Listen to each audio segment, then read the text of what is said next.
ฝันสร้างก่อชีวิตน้องคนเรียนเก่งเสกติดปริญญาตรีนักเรียนข้างห้องหลายปีคืออายนี้ขายแหงเลี้ยงกาหาเงินส่งเจ้าเรียนปริญญาหวังพวมมีว่าสร้างอนาคตสดใสค่าเทอมผู้แบงเก็บค่าแห้งมาผ่อนคิกไอห้องเศร้าอดออมยอมใจให้ฝนซื้อให้ได้เงินใส่หวย4 ปี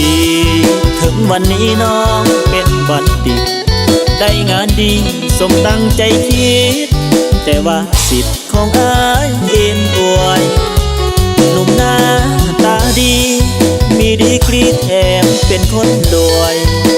มาแซงแย่งใจคนสวยให้คนห่วยห่วยถึกน้องที่มุนใจส่งน้อ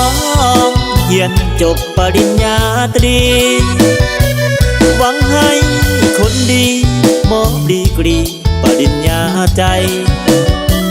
เข้าไปด้วยกันถึงฟังฝันน้องมานี้ไกลใบประกาศปริญญาใจ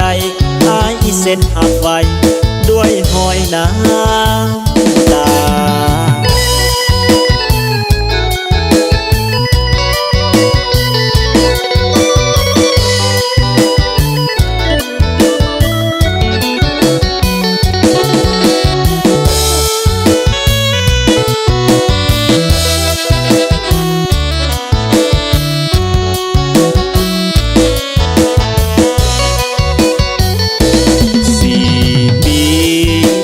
วันนี้น้องเป็นบัณฑิต